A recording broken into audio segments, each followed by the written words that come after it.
Auzubillahi minash-shaytanir-rajim. Bismillahir-rahmanir-rahim. Today we are going to discuss the reduction of aldehyde in ketone. Reduction of aldehyde in ketones.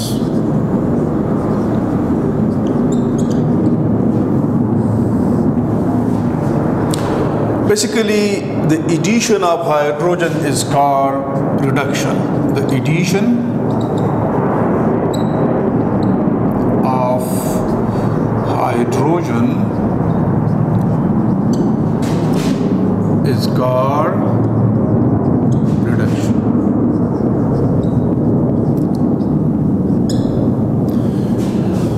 अभी addition of hydrogen is called reduction. तो यहाँ पर हमारे पास जो पहला type है उसमें हम एल्डिहाइड और कीटोन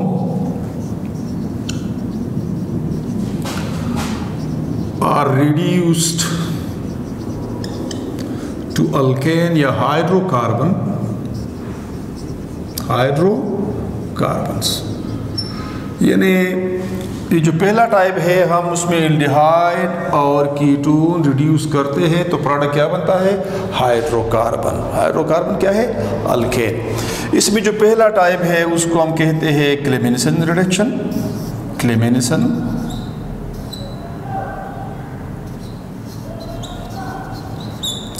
क्लेमेंसन रिडक्शन। इस रिडक्शन में आप एल्डिहाइड ले लें या कीटोन ले लें और इसको ट्रीट करें जिंक एमलगम के साथ और कंसंट्रेटेड HCl के साथ। यानी एल्डिहाइड या कीटोन जो है ना, पहला एग्जांपल हमने एल्डिहाइड का ले लिया, इसको ट्रीट करें किसके साथ? जिंक एमलगम के साथ और HCl के साथ, तो आपके पास अल्केन बन जाता है। और वाटर कौन सा अल्केन बनेगा? यहाँ पर अगर एल्डिहाइड एक कार्बन वाला है तो एक कार्बन वाला बनेगा, अगर दो कार्बन वाला है तो दो कार्बन वाला अल्केन बनेगा, अगर तीन कार्बन वाला है जितने कार्बन एल्डिहाइड में होंगे उतने कार्बन अल्केन में होंगे, तो इससे बनेगा RCH3 और साथ वाटर। अभी जो है कीटोन ले लें, for example CH3C double bond OCH3, ये है प्रोपेनॉन, ये कीटोन है और इस कीटोन में कितने कार्बन है? 1 2 3। तो इसका जब रिडक्शन होगा तो यहाँ पर addition of hydrogen is called reduction. तो 3 कार्बन वाला अल्केन बनेगा। कितने कार्बन वाला? 3 कार्बन वाला, क्योंकि ये कीटोन जो है ये 3 कार्बन वाला है और साथ वाटर बनेगा। अभी इसका मैकेनिज्म क्या है? अभी मैंने एक जनरल आपको एल्डिहाइड दे दिया, एक कीटोन दे दिया। अब इसका मैकेनिज्म क्या है? तो ये जो क्लेमेंसन रिडक्शन है इसका मैकेनिज्म अभी तक प्रॉपरली मालूम नहीं है। इसका रिडक्शन अभी तक प्रॉपरली मालूम नहीं है। इसके बाद हम आते हैं वोल्केशनल रिडक्शन की तरफ।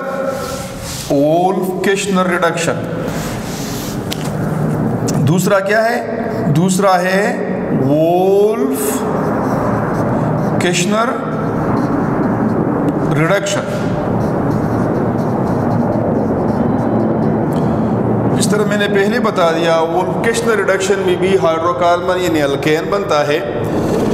इन वोल्केशनल रिडक्शन एल्डिहाइड और ketone are treated with hydrazine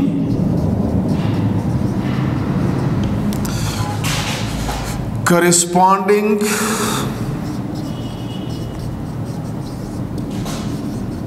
hydrazone is produced मकसद अगर आपने एल्डिहाइड को हाइड्राजीन से ट्रीट किया तो एल्डिहाइड हाइड्राजोन बनेगा, आपने अगर कीटोन से ट्रीट किया तो कीटोन हाइड्राजोन बनेगा, अगर आपने फॉर्मल्डिहाइड को ट्रीट किया तो फॉर्मल्डिहाइड हाइड्राजोन बनेगा। इसी तरह corresponding hydrazone is produce which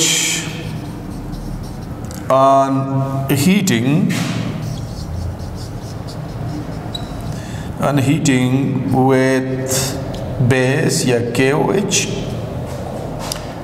in boiling ethylene glycol produce alkane hydrocarbon.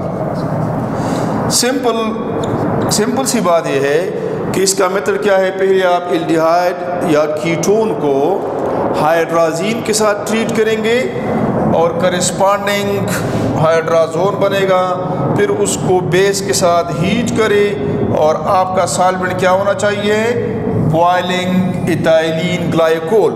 अब इसका रिएक्शन हम लिखते हैं और बाद में इसका फिर मैकेनिज्म लिखेंगे।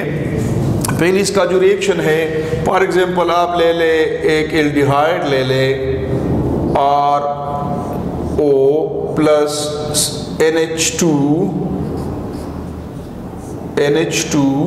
ये हाइड्राजीन है। तो पहले स्टेप में इससे वाटर निकल जाता है, तो इससे जो बनता है वो बनता है RH डबल बॉन्ड NH2 और साथ वाटर। ये जो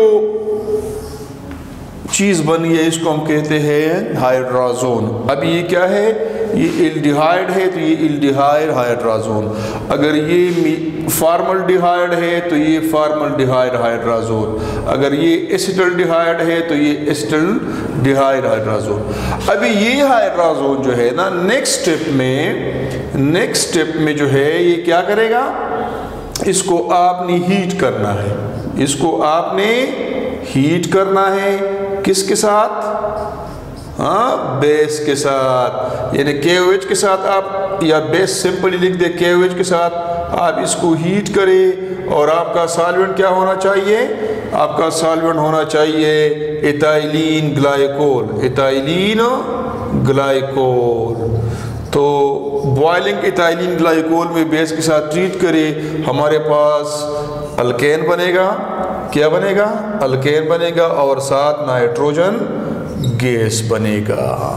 तो ये बेसिकली वो जनरल रिएक्शन है, यानी एल्डिहाइड और कीटोन को अगर आप हाइड्राजीन से ट्रीट करें तो ये हाइड्राजीन के साथ हाइड्राजोन बनाता है, फिर हाइड्राजोन को बेस के साथ हीट करें, किसके साथ हीट करें, बेस के साथ इन बॉइलिंग इथाइलिन ग्लाइकोल, तो हमारे पास अल्केन बन जाता है। अब इसका मैकेनिज्म क्या है, इसका मैकेनिज्म भी डिस्कस कर लेते हैं।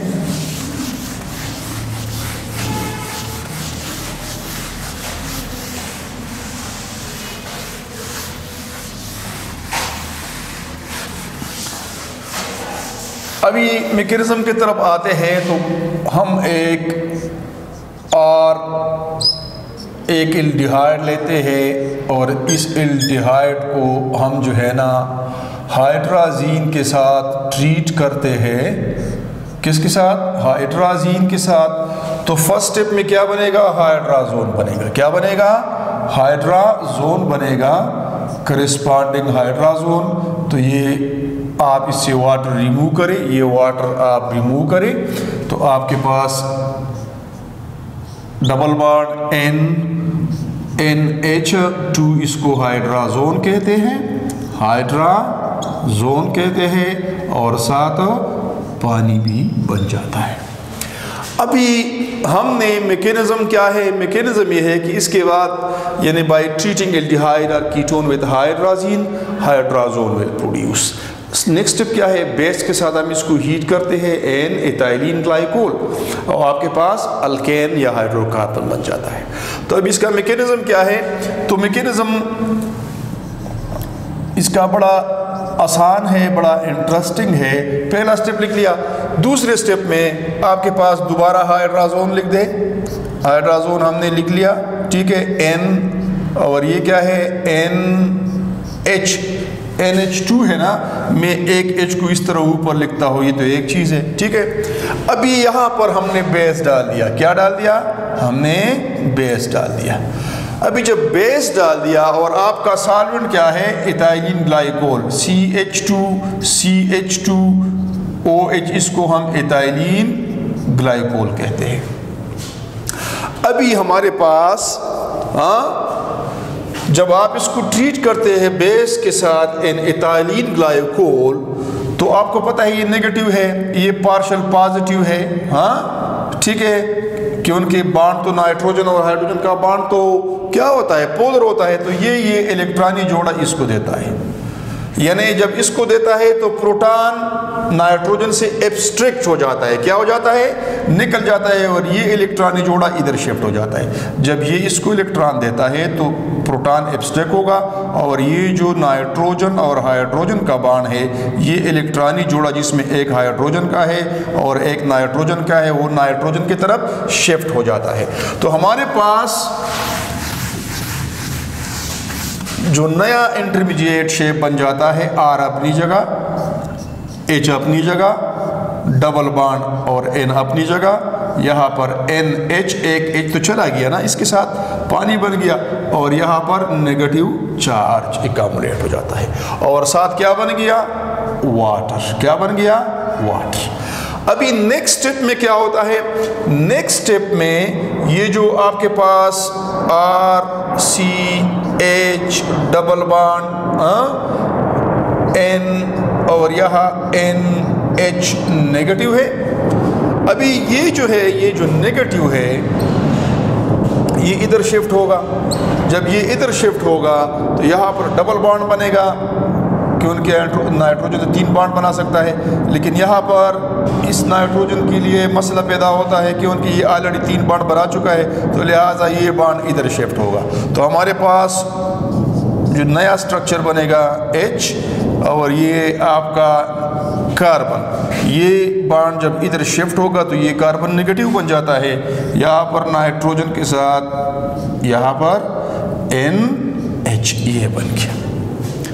अभी हमारे पास इस स्ट्रक्चर में कार्बन नेगेटिवली चार्ज है, और हमारे पास वाटर मौजूद है, वाटर मौजूद है, और आपको पता है वाटर में HOH बॉन्ड होता है, तो ये इलेक्ट्रॉन जोड़ा जब इसको मिलेगा तो ये इसको एब्स्ट्रैक्ट करेगा, यानी H2O से प्रोटॉन निकालेगा, तो क्या बनेगा, नेक्स्ट बनेगा, ये प्रोटॉन इधर आ जाता है, तो यह हमारे पास बन जाएगा R, यहाँ पर H और एक H, या इसको इस तरह ताकि आपको आसानी हो, यहाँ पर H आ गया, यहाँ पर R पहले से मौजूद, H पहले से मौजूद, और ये हो गया सिंगल बॉन्ड, और ये हो गया डबल बॉन्ड, ठीक है, और नाइट्रोजन के साथ एक हाइड्रोजन मौजूद है। तो अभी हमारे पास जब ये प्रोडक्ट आता है तो आपको पता है नाइट्रोजन के साथ तो हाइड्रोजन मौजूद है ना, हम इसको इस तरह भी लिख सकते हैं, इस तरह भी लिख सकते हैं, और ये पार्शियल पॉजिटिव है, ठीक है, और ये पार्शियल नेगेटिव है। तो ये हमारे पास वाटर और OH, ये तो बेसिक मीडियम में रिएक्शन हो रहा है, दोबारा OH लिख दे, दोबारा OH क्या करेगा, इस प्रोटॉन को एब्स्ट्रैक्ट करेगा, और हमारे पास जो प्रोडक्ट बनेगा वो होगा R। जब इसको एब्स्ट्रैक्ट करेगा तो ये इलेक्ट्रॉनी जोड़ा इधर शिफ्ट होगा, जब ये नेगेटिव बन जाता है तो फिर हमारे पास क्या होगा, RC, ये जो है ना RCH अपनी जगह, H अपनी जगह, यहाँ पर N अपनी जगह, डबल बॉन्ड अपनी जगह, और ये N क्या हो गया, नेगेटिव, और साथ वाटर। अभी जो आखिरी स्टेप की तरफ हम आ रहे हैं, ये नेगेटिव चार्ज ये इधर शिफ्ट होगा तो ये क्या होगा, 3 बॉन्ड बन गई, तो ये बॉन्ड टूट जाएगा और ये इलेक्ट्रॉन इधर शिफ्ट हो जाएंगे, तो फिर हमारे पास जो नया स्ट्रक्चर बनेगा वो होगा RH, और ये क्या होगा, नेगेटिव, और साथ नाइट्रोजन गैस, ठीक है। अभी नाइट्रोजन निकल गया, नेक्स्ट स्टेप में आपके पास तो वाटर मौजूद है, वाटर मौजूद है तो ये जो प्रोटॉन है इसको ये इलेक्ट्रॉन मिलेंगे, इसका एब्स्ट्रैक्शन हो जाएगा, इधर अटैच हो जाएगा और आपके पास प्रोडक्ट बन जाएगा RCH3। तो ये इसका मैकेनिज्म है। हाँ, बज़ाहिर अगर आप दूर से देखें तो ये बड़ा मुश्किल लगता है, लेकिन ये मुश्किल नहीं है। आपने प्रोटॉन को एब्स्ट्रैक्ट करना है और आपके पास OH मौजूद है, ठीक है। और जब प्रोटॉन की एडिशन की ज़रूरत हो तो आपके साथ वाटर मौजूद है। तो इस मेथड से आप वोल्केशनल रिडक्शन का मैकेनिज्म आप डिस्कस कर सकते हैं। मैं उम्मीद रखता हूँ कि इसमें कोई प्रॉब्लम नहीं होगा और ये आसान है, ज़रा प्रैक्टिस कर ले। Thank you and good luck.